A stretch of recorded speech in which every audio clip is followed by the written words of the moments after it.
ಉತ್ತರ ಕನ್ನಡ ಜಿಲ್ಲೆಯಾದ್ಯಂತ 2 ದಿನಗಳ ಕಾಲ ರೆಡ್ ಅಲರ್ಟ್ ಅನ್ನು ಘೋಷಣೆ ಮಾಡಲಾಗಿದೆ ಹವಾಮಾನ ಇಲಾಖೆಯಿಂದ. ಜುಲೈ 30ರವರೆಗೂ ಕರಾವಳಿಯಲ್ಲಿ ಹೆಚ್ಚಿನ ಮಳೆ ಆಗಲಿದ್ದು, ಸಮುದ್ರ ಭಾಗದಲ್ಲಿ ಗಂಟೆಗೆ 30ರಿಂದ 40 ಕಿಲೋಮೀಟರ್ ವೇಗದಲ್ಲಿ ಗಾಳಿ ಬೀಸಲಿದೆ ಎಂದು ಹವಾಮಾನ ಇಲಾಖೆ ಮಾಹಿತಿಯನ್ನ ಕೊಟ್ಟಿದೆ. ಇದರ ಬೆನ್ನಲ್ಲೇ ಕಡಲ ತೀರ ಹಾಗೂ ಪ್ರವಾಸಿ ಸ್ಥಳಗಳಿಗೆ ವೀಕೆಂಡ್ನಲ್ಲಿ ಪ್ರವಾಸಿಗರಿಗೆ ನಿರ್ಬಂಧವನ್ನ ಹೇರಲಾಗಿದೆ. ಆದರೆ ಅಲ್ಪ ಮಳೆ ಬಿಡುವು ಕೊಡುತ್ತಿದ್ದಂತೆ ಕಡಲ ತೀರಕ್ಕೆ ಪ್ರವಾಸಿಗರು ಲಗ್ಗೆ ಇಡ್ತಾ ಇದ್ದಾರೆ.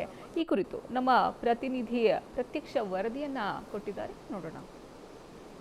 ಉತ್ತರ ಕನ್ನಡ ಜಿಲ್ಲೆಯಲ್ಲಿ ರೆಡ್ ಅಲರ್ಟ್ ಅನ್ನು ನೀಡಲಾಗಿದೆ. ಕರಾವಳಿ ಭಾಗದಲ್ಲಿ ಅತಿ ಹೆಚ್ಚು ಮಳೆಯಾಗ್ತದೆ ಅನ್ನುವಂತಹ ಹವಾಮಾನ ಇಲಾಖೆ ಮುನ್ಸೂಚನೆ ನೀಡಿರುವಂಥದ್ದು. ಹೀಗಾಗಿ ಈ ಭಾಗದಲ್ಲಿ ಕಡಲ ತೀರ ಸೇರಿದಂತೆ ಪ್ರವಾಸಿ ಸ್ಥಳಕ್ಕೆ ಪ್ರವಾಸಿಗರಿಗೆ ನಿರ್ಬಂಧವನ್ನು ಹೇರಲಾಗಿದೆ. ಆದರೆ ಇವತ್ತಿನ ಸ್ಥಿತಿ ಹೇಗಿದೆ ಅಂತಂದರೆ, ಪ್ರವಾಸಿಗರಿಗೆ ಕಡಲ ತೀರದಲ್ಲಿ ನಿಷೇಧ ಹೇರಿದರೂ ಕೂಡ ಪ್ರವಾಸಿಗರು ಅತಿ ಹೆಚ್ಚು ಬರ್ತಾ ಇದ್ದಾರೆ. ನಾವಿವತ್ತು ಕಾರವಾರದ ಕಡಲ ತೀರದಲ್ಲಿದ್ದೀವಿ. ಇಲ್ಲಿ ಯಾವ ರೀತಿ ಪ್ರವಾಸಿಗರು ಈಗ ಬರ್ತಾ ಇದ್ದಾರೆ ಅನ್ನೋದನ್ನು ನಿಮಗೆ ತೋರಿಸ್ತೀನಿ. ನೀವು ನೋಡ್ಬೋದು, ಒಂದು ಭಾಗದಲ್ಲಿ ಈಗ ಪ್ರವಾಸಿಗರು ಈ ಭಾಗದಲ್ಲಿ ಈಗ ನಿಧಾನವಾಗಿ ಬರ್ತಾ ಇದ್ದಾರೆ. ಯಾಕಂತಂದರೆ ಸ್ವಲ್ಪ ಮಳೆ ಹೊಳವು ಕೊಡ್ತು ಅಂದರೆ ಸಾಕು, ಕಡಲ ತೀರಕ್ಕೆ ಪ್ರವಾಸಿಗರು ಈಗ ಬರುವಂಥದ್ದನ್ನು ನೀವು ನೋಡ್ಬೋದಿದೆ. ಇನ್ನೊಂದು ಕಡೆ ನೋಡ್ಬೋದು, ಈಗ ಒಂದು ದಿಕ್ಕಿನಲ್ಲಿ ಭಾಳಷ್ಟು ಜನ ಪ್ರವಾಸಿಗರು ಈಗ ಈ ಕಡಲ ತೀರದತ್ತ ಬರ್ತಾ ಇದ್ದಾರೆ. ನಿಷೇಧವಿದೆ ಈ ಭಾಗದಲ್ಲಿ, ಯಾರೂ ಕೂಡ ಪ್ರವಾಸಿಗರು ಸಮುದ್ರಕ್ಕೆ ಇಳಿಬಾರ್ದು ಅನ್ನುವಂತಹ ಸೂಚನೆಯನ್ನು ನೀಡಿದೆ.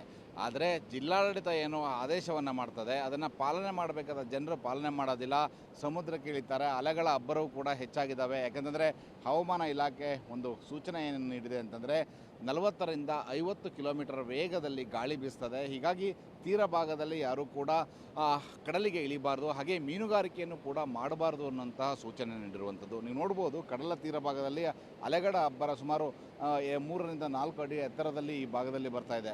ಕಾರವಾರದಲ್ಲಿ ಅಲೆಗಳ ಅಬ್ಬರ ಹೆಚ್ಚಿನ ಪ್ರಮಾಣದಲ್ಲಿ ಬರೋದಿಲ್ಲ. ಯಾಕೆಂತಂದರೆ ಕಡಲ ತೀರ ಭಾಗದ ಸುತ್ತಮುತ್ತ ಭಾಗದಲ್ಲಿ ಸುಮಾರು 150ಕ್ಕೂ ಹೆಚ್ಚು ದ್ವೀಪಗಳಿದ್ದಾವೆ ಈ ಸುತ್ತಮುತ್ತ. ಹೀಗಾಗಿ ಅಲೆಗಳು ಹೆಚ್ಚಿನ ಪ್ರಮಾಣದಲ್ಲಿ ಬಂದಾಗ ತೀರ ಭಾಗಕ್ಕೆ ಹೆಚ್ಚಿನ ಎಫೆಕ್ಟ್ಗಳಾಗೋದಿಲ್ಲ. ಆದರೆ ಮುರುಡೇಶ್ವರ, ಗೋಕರ್ಣ ಸೇರಿದಂತೆ ಇತರೆ ಭಾಗಗಳಲ್ಲಿ ಅಲೆಗಳ ಅಬ್ಬರ ಇದಕ್ಕಿಂತ ಹೆಚ್ಚಾಗಿ ಇರ್ತದೆ. ಯಾಕಂದರೆ ಆ ಭಾಗದಲ್ಲಿ ದ್ವೀಪಗಳಿಲ್ಲ, ಅಲೆಗಳನ್ನು ತಡೆಯುವಂತಹ ಶಕ್ತಿ ಆ ಭಾಗದಲ್ಲಿಲ್ಲ. ಹಾಗಾಗಿ ನೇರವಾಗಿ ತೀರ ಪ್ರದೇಶಕ್ಕೆ ಬರ್ತದೆ. ಇನ್ನು ನೀವು ನೋಡ್ಬೋದು ಯಾವ ರೀತಿಯಲ್ಲಿ ಕಡಲ ಭಾಗದಲ್ಲಿ ಅಲೆಗಳಿದ್ದಾವೆ ಅಂತಲೇ. ಹೀಗಾಗಿ ಈ ಭಾಗದಲ್ಲಿ ಪ್ರವಾಸಿಗರು ಸೇಫ್ ಇದೆ ಅಂತೇಳಿ ಬರ್ತಾರೆ. ನಿಷೇಧ ಇದ್ದರೂ ಕೂಡ ಈ ಭಾಗದಲ್ಲಿ ಪ್ರವಾಸಿಗರು